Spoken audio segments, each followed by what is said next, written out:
اللہ تعالیٰ نے قرآن مجید میں ارشاد فرمایا کہ انا انزلناہ فی لیلۃ القدر، فرمایا بے شک ہم نے اس قرآن پاک کو لیلۃ القدر میں نازل کیا ہے، قدر والی رات میں نازل کیا۔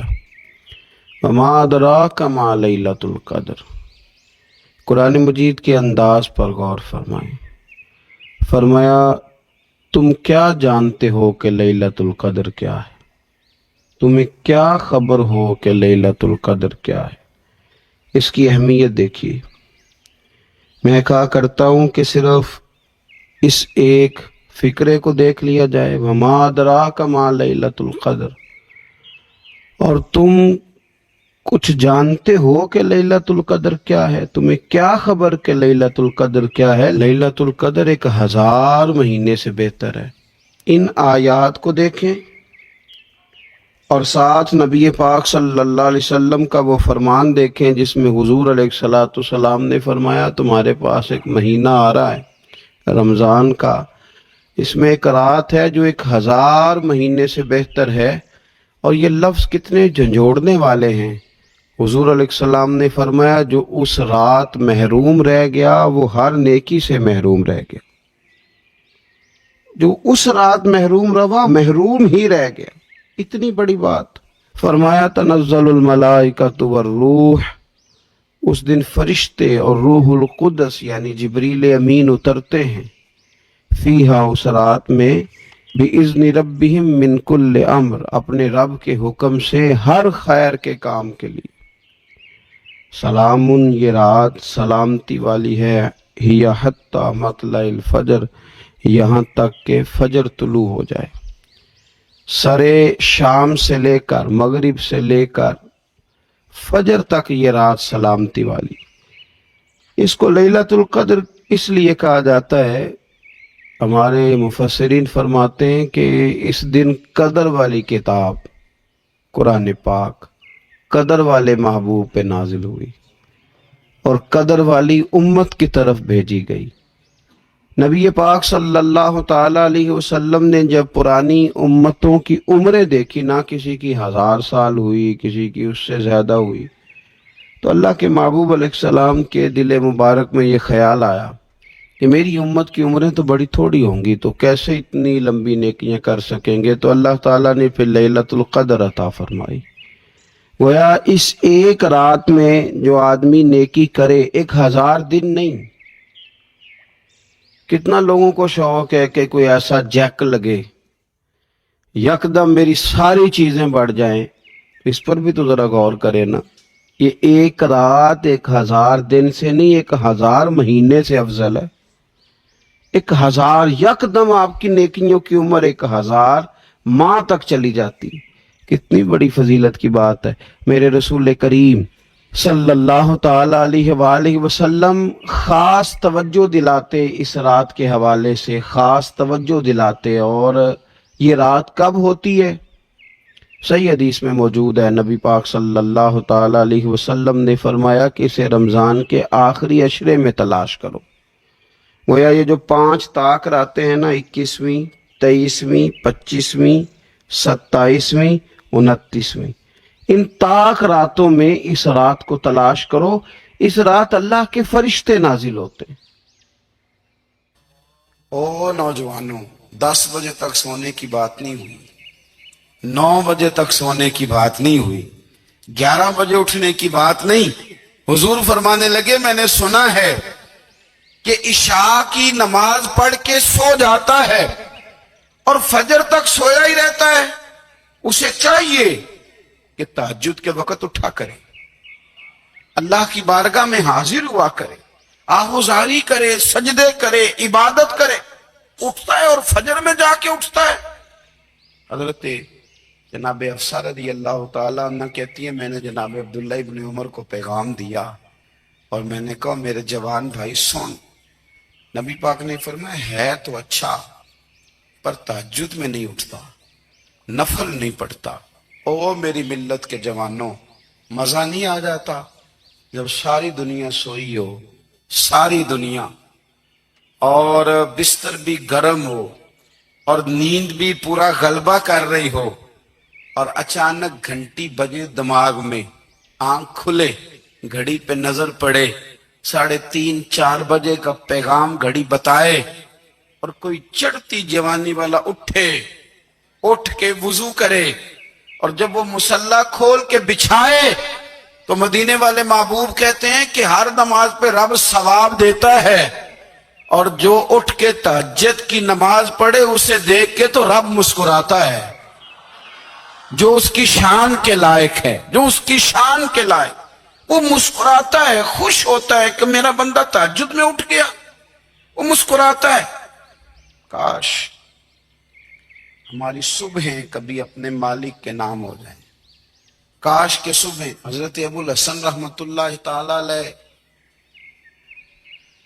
حضرت معاذ ابن جبل رضی اللہ تعالیٰ عنہ کے پاس بیٹھا کرتے تھے، فرماتے ہیں ان سے جو پیار بڑھا تو پھر میرا مصلی سے بھی بڑھ گیا۔ تابعی ہیں، فرماتے ہیں صحابی رسول سے محبت ہوئی تو ذکر سے بھی ہو گئی، پھر درود شریف سے بھی ہو گئی، محبت ان سے بڑھی تو پھر اللہ نے مسجد کا پیار بھی بڑھا دیا۔ آپ فرماتے ہیں کہ میری ہر وقت طبیعت چاہتی تھی کہ بس اللہ اللہ کروں، بس اللہ اللہ کروں، بس نہ میں ذرا تھوڑی جان چھڑاؤں لوگوں سے، کوئی 10 منٹ ملے تو میں کوئی 4 نفل پڑھ لوں، میں تھوڑا سا نہ بچوں لوگوں سے، اور مجھے تسبیح ملے تو میں نہ کچھ 400-500 دفعہ استغفار پڑھوں، سبحان اللہ، الحمدللہ، اللہ اکبر، لا حول ولا قوت الا باللہ، میں نہ تسبیحات پڑھوں۔ فرماتے ہیں کہ بچے تھے گھر میں 6-7، غربت تھی، کام ملتا کوئی نہیں تھا، اور میں کام چور نہیں تھا، کام ڈھونڈتا تھا، پر اللہ کی قدرت کے کام نہیں ملتا تھا۔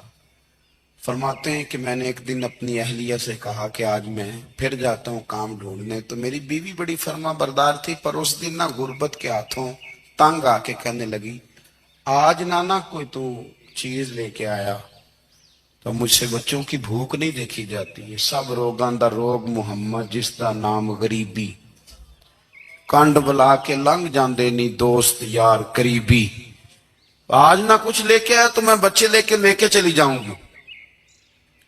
شیخ فرماتے ہیں کہ میں بڑا پریشان گھر سے نکلا، پر میں نے صبح سے لے کے زور تک کام ڈھونڈا، کام ملا کوئی نہیں، تو میرے دل میں خیال آیا چلو کام نہیں ملتا تو اللہ اللہ تو کرے نا، چلو بندوں کی مزدوری نہیں ملتی تو رب کریم کی عبادت ہی کرتے ہیں۔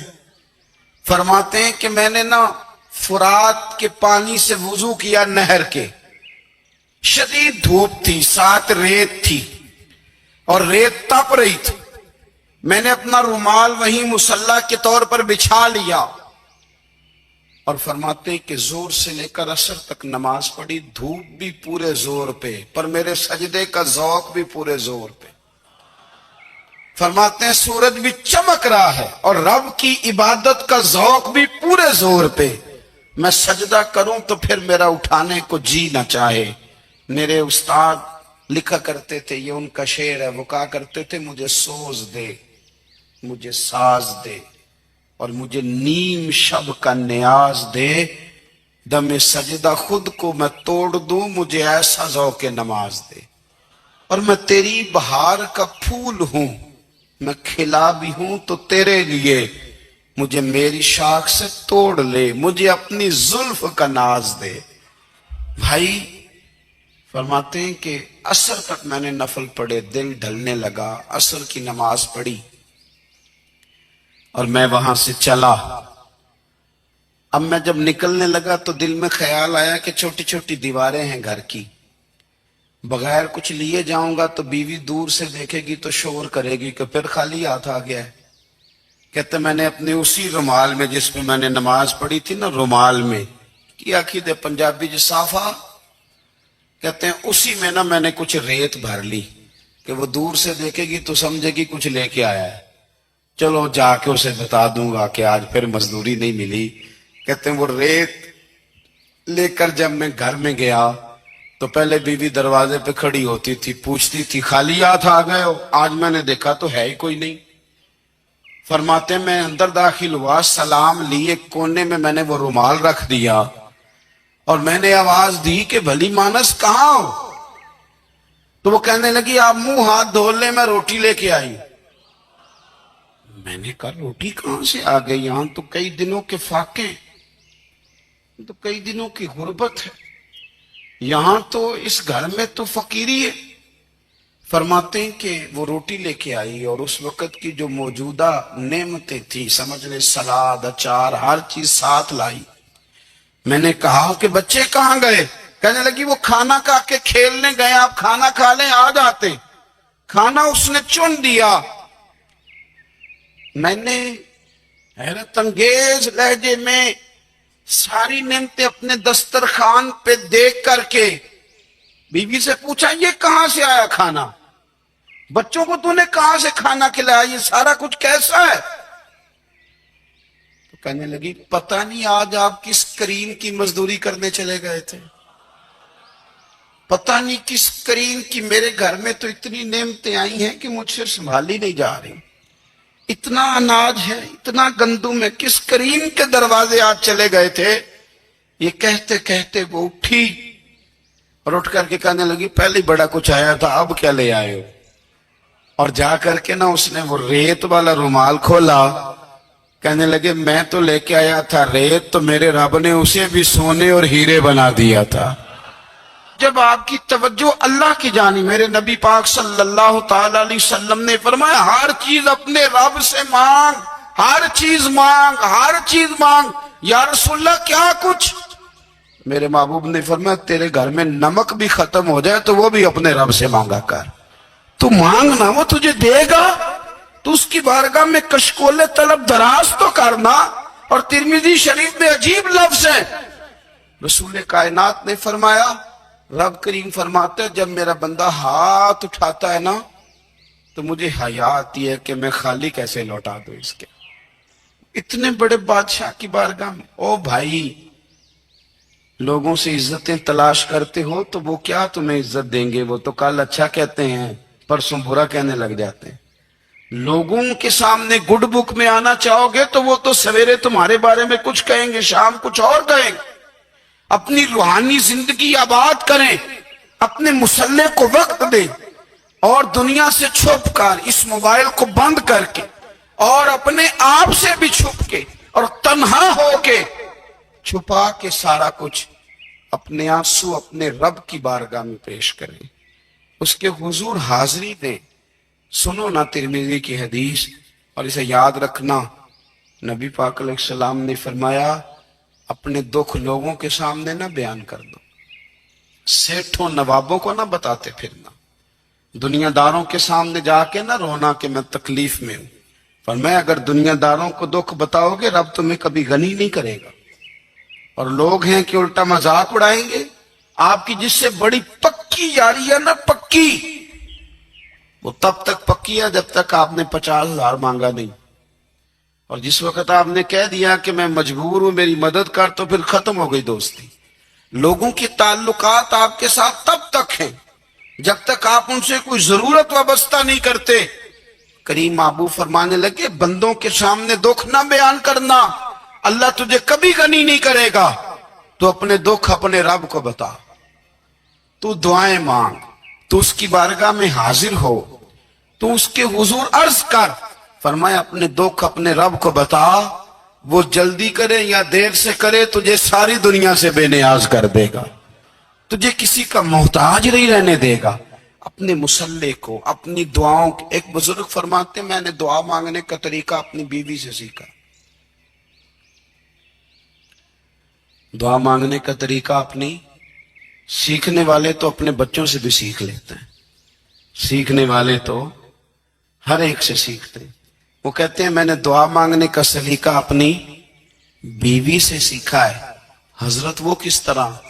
فرمانے لگے میری بیوی نے نا مجھے کوئی کام بتایا، کچھ پیسوں کی ضرورت کے لیے کہا، تو میں نے اسے کہا کہ بھئی ابھی میرے پاس نہیں ہے، کچھ دنوں میں آتے ہیں تو میں دے دوں گا۔ عورتوں کی عادت ہوتی ہے وہ بار بار یاد کراتی ہیں، 2-4 دنوں کے بعد پھر اس نے کہا حضرت وہ میں نے کہا تھا کچھ پیسے، میں نے اسے کہا کہ ابھی میرے پاس نہیں ہے، کچھ دنوں میں ملتے ہیں تو میں تمہیں دے دوں گا۔ اس نے کچھ دنوں کے بعد پھر کہا حضور وہ میں نے کچھ پیسے کہے تھے۔ فرماتے میں نے ڈانٹ دیا, میں نے کہا کہ کیا تو روز مجھے شرمندہ کرتی ہے, کہا نا میرے پاس نہیں ہے, ہوں گے تو دے دوں گا, تو روز یاد کراتی ہے. فرماتے اس نے پہلے تو میری ڈانٹ کو سہا, پھر میرے سخت جملوں نے اس کی آنکھوں میں آنسو پیدا کر دیے, پھر اس نے اپنے آنچل میں اپنے اس دکھ کو سمیٹا, اور پھر اس نے ایک جملہ کہا تو میں رو پڑا, اور مجھے اپنے رب سے مانگنے کا طریقہ آ گیا. مجھے کہنے لگی حضرت جی آپ نے ڈانٹ دیا, میں نے سہ لیا, پر آپ ہی میرے شوہر ہیں, بتائیں نا آپ سے نہ کہوں تو میں کس سے جا کے کہوں. فرماتے ہیں میں رو پڑا, اور میں کھل کے رویا, اور میں تڑپ کے رویا, اور پھر میری سسکیاں بند گئیں.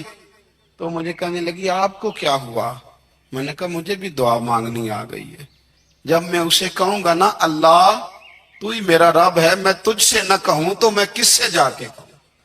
میں کیوں کسی بندے سے سوال کروں, میں کیوں کسی دنیا دار سے کہوں؟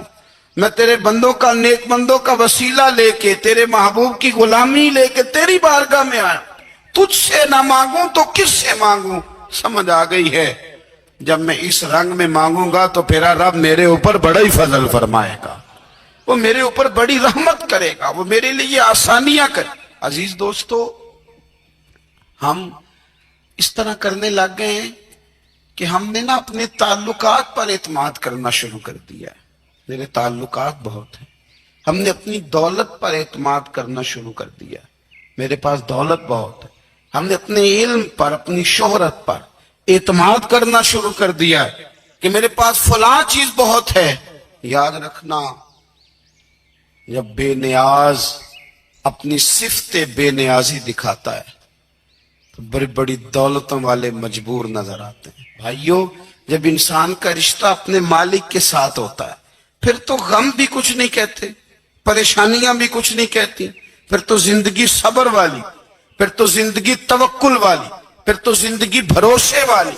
پھر انسان اپنے آپ کو رسوا نہیں کرتا, دنیا داروں سے امیدیں اس کی ختم ہو جاتی, امیدیں اللہ رسول سے لگا لیتا, مضبوط ہو جاتا ہے, مضبوط, طاقتور ہو جاتا ہے, خوددار ہو جاتا ہے, باوقار باعزت ہو جاتا ہے. حضرت بہلول دانا رحمت اللہ علیہ بیٹھے تھے تو ہارون رشید حج کر کے آ رہا تھا, تو رستے میں حضرت شیخ سے ملاقات ہو گئی تو السلام علیکم کے بعد کہنے لگا حضور کوئی حکم ہو تو بتائیے گا. تو حضرت بہلول دانا فرمانے لگے تیرا رب کون ہے؟ اس نے کہا اللہ. تو فرمایا میرا کون ہے؟ کہا اللہ. فرمانے لگے تو بڑا ہی بیوقوف ہے, کیا تو یہ سمجھتا ہے کہ رب ہارون رشید کو تو دے گا اور بہلول دانا کو بھول جائے گا؟ تیرا بھی وہی رب ہے, میرا بھی وہی رب ہے. اس نے اگر تجھے دے کے آزمایا ہے تو ہو سکتا ہے مجھے نہ دے کے آزما رہا ہو. جب اس کی حکمت کے تقاضے ہوں گے تو عطا کرے گا اور دے گا. تو جا اپنا کام کر. بھائی, اپنی روحانی زندگی, اپنی عبادات, اپنے وظائف, اپنے روزمرہ کے معاملات, اپنی دعائیں, اپنا استغفار. دیکھو کوئی مشکل کام تو نہیں, 2 رکوع ہیں سورہ واقعہ کے, اگر رات کو پڑھ لی جائے تو. میں کس طرح یہ بات بیان کروں کہ تعویذ بانٹنا آسان ہے اور وظیفہ بتانا مشکل ہے. سارا دن تعویذ بانٹیں تو لوگ لینے کو تیار ہیں, اور اگر آپ وظیفہ بتائیں تو کہتے ہیں تو مشکل کام ہے. او خدا کے بندے, اگر آپ کا تعلق قرآن پاک کے ساتھ مضبوط ہو, قرآن پاک کے ساتھ اگر آپ کا رشتہ ہو, لوگ سفارشیں ڈھونڈتے ہیں نا دنیا میں, کوئی تعلق مل جائے تو میرا کام ہو جائے.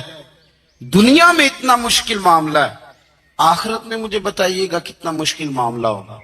میرے نبی پاک صلی اللہ تعالی علیہ وسلم نے فرمایا جو لوگ سورہ ملک پڑھا کرتے تھے نا, سورہ ملک, یہ سورت ملک قیامت میں ان کی سفارش کرے گی, اور اس طرح کرے گی کہ کہے گی اے اللہ یہاں اس بندے کو جنت میں داخل کر دے یا مجھے قرآن پاک سے علیحدہ کر دے.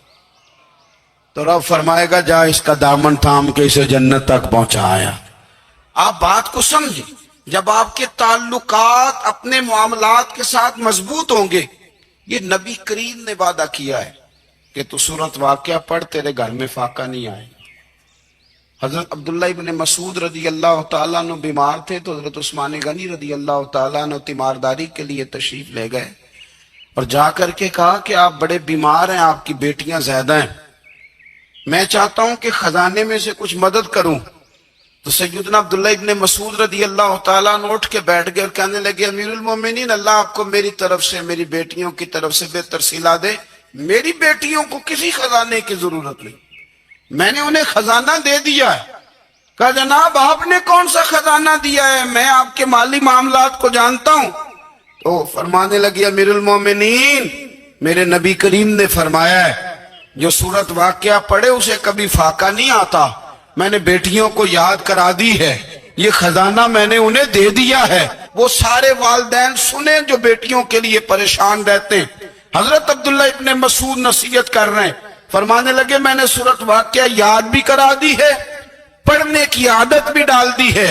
حضور نے فرمایا ہے جو سورت واقعہ پڑھے اسے فاقہ نہیں آتا۔ کہنے لگے چاند تو اپنی جگہ چھوڑ سکتا ہے، سورج گر سکتا ہے، تارے ٹوٹ سکتے ہیں، پر مدینے والے رسول کی بات غلط نہیں ہو سکتی۔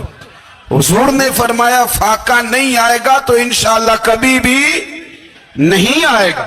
کرنے کا کام یہ ہے کہ ہم اپنے معاملات، اپنی عبادات، اپنی دعائیں کبھی 10 منٹ عادت ہو جائے نا دعا مانگنے کی علیحدہ سے رات کو۔ حضور نے فرمایا جو فرض نماز کے بعد دعا مانگے اللہ اس کی قبول کر لیتا ہے۔ نبی پاک صلی اللہ تعالی علیہ وسلم نے فرمایا اللہ مسافر کی دعا قبول فرماتا ہے۔ حضور نے فرمایا اللہ مظلوم کی دعا قبول فرماتا ہے۔ حضور نے فرمایا بیمار سے دعا کراؤ اللہ اس کی دعا قبول فرماتا ہے۔ میرے نبی پاک نے فرمایا ماں باپ جب بھی اولاد کے لیے ہاتھ اٹھائیں، ویسے تے بلے شاہ تو آسمانی اڈ دیا ہی پھڑ دیں، جڑا گھر بیٹھا انہوں پڑھے ہی نہیں۔ حضور فرمانے لگے ماں باپ جب بھی اولاد کے لیے دعا فرمائیں اللہ ان کی دعا کو قبول کرتا ہے۔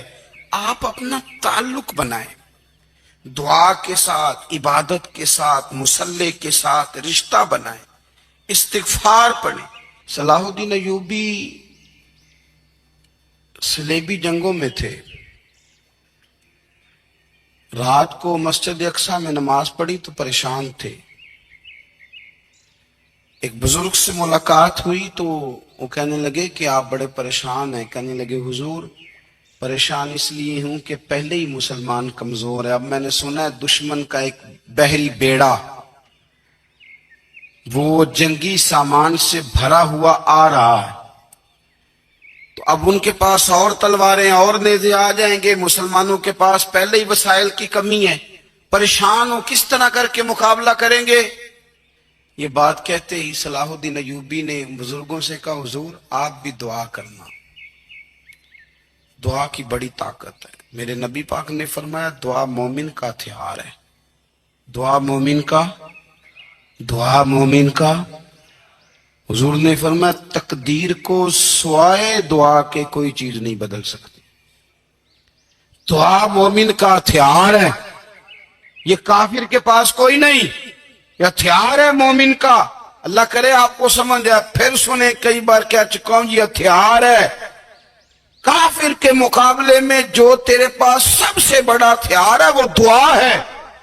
دعائیں کرانی چھوڑ دی، کرنی چھوڑ دی، لینی چھوڑ دی۔ حضرت سیدنا انس بن مالک رضی اللہ تعالیٰ عنہ فرمایا کرتے تھے میں نے وہ رنگ دیکھا ہے جب حضور دعا مانگتے تھے اور حضور کی مقدس آنکھوں میں آنسو بھی ساتھ ہی بہا کرتے تھے، میں نے وہ انداز دیکھا۔ تو صلاح الدین ایوبی بزرگ سے کہنے لگے آپ بھی دعا کیجیے، اور خود رونے لگے اور سر سجدے میں رکھ کے رونے لگے، اور عشاء سے لے کر فجر تک روئے، خوب روئے۔ صبح وہ بزرگ آئے تو صلاح الدین ایوبی کا خوبصورت اور ہنستا ہوا چہرہ دیکھا، کہنے لگے آپ بڑے خوش ہیں، رات تو میں نے بڑے روتے ہوئے دیکھا تھا۔ تو کہنے لگے حضور وہ جو بحری بیڑا آ رہا تھا نا وہ پانی میں ڈوب گیا ہے، اب وہ نہیں آ رہا، ابھی خبر آئی ہے تو میں بڑا خوش ہوں۔ بزرگ کہنے لگے اٹھ سینے سے لگ، اور سن ایک بات، وہ بحری بیڑا پانی میں نہیں ڈوبا، وہ تیرے آنسوؤں میں ڈوب گیا ہے۔ وہ جو تو رات رویا ہے نا رب کریم کی بارگاہ میں تو وہ ڈوب گیا ہے. بھائی اپنا مصلے کا، عبادت کا، وظائف کا، اللہ اللہ کا سلسلہ اس کو مضبوط کرے، اپنی دعاؤں کے تعلق کو مضبوط کرے. دعائیں بڑے انقلاب برپا کر دیتی ہیں. ہم تھوڑے تھوڑے نا جب سے خشک ہوئے نا خشک، اور میری تو جماعت ہی صوفیاء کی جماعت تھی. ہم تو داتا علی اجمیری کی جماعت سے، ہم تو خواجہ اجمیری کی جماعت سے، ہم تو شیخ احمد فاروق سرہندی کی جماعت سے، ہم تو صوفیاء کی جماعت. ہماری جماعت نے بھی وہ تعلق جو ہمارے بزرگوں نے بنایا تھا. بزرگ اللہ کے قریب کیسے جاتا ہے؟ ہمارے یہاں نا بہت سارے لوگ کہتے ہیں جی نظر ہو گئی تو کام ہو گیا. بھائی جو بخاری مسلم میں طریقہ ہے نا اللہ کا قرب پانے کا وہ تو نفل ہے. نبی کریم علیہ السلام نے فرمایا بندہ نفلوں کے ذریعے رب کے قریب جاتا ہے، اور اتنا قریب جاتا ہے کہ پھر اللہ اس کی زبان بن جاتا ہے، اللہ اس کی آنکھیں بن جاتا ہے، کان بن جاتا ہے، ہاتھ اور پیر بن جاتا ہے. تو یہ تو عبادت ہے، یہ تو اللہ کی بارگاہ کی حاضری ہے جو آپ کو اللہ کے قریب کرے گی. تو اپنے نماز کو اہمیت دے کے ادا کریں، نمازیں موبائل بند کر کے ادا کریں. لیکن نا کچھ لوگ کہتے ہیں مجھے ٹائم نہیں ملتا نماز کا، تو میں کہتا ہوں یہ آپ نے بڑی جرت کی بات کی ہے. مجھے کو میرا پیر بھائی کہہ دینا میرے پاس ٹائم نہیں آپ کو ملنے کا، تو میں کہتا ہوں آج کے بعد آنا ہی نہ. تو کیا سمجھتا ہے تو بہت بڑا آدمی ہے، تیرے پاس ٹائم نہیں ہے اور ہمیں ملنے کا ٹائم، موج کر. تو آپ نے اللہ رسول کو ہی کہہ دیا ٹائم نہیں. اور عجیب فلسفہ ہے نا، کہا جائے نماز پڑھنے آؤ تو کہتے ہیں کپڑے ٹھیک نہیں، اور کہا جائے کہ آؤ ذرا دعوت پہ چلے تو کہتے ہیں 1 منٹ ٹھہر میں کپڑے بدل کے آیا. نماز کے لیے کہا تو کہتا ٹھیک نہیں، دعوت کے لیے کہا تو کہتا میں ذرا تیاری کر لوں، یوں جانا مناسب نہیں. یہ معاملہ ٹھیک نہیں. رب تو فرماتا ہے کہ جب تو مسجد میں آ تو زینت اختیار کر کے آ، خوب ذوق سے دعا مانگے، خوب شوق سے نماز پڑھیں، خوب استغفار کا مزاج بنائیں.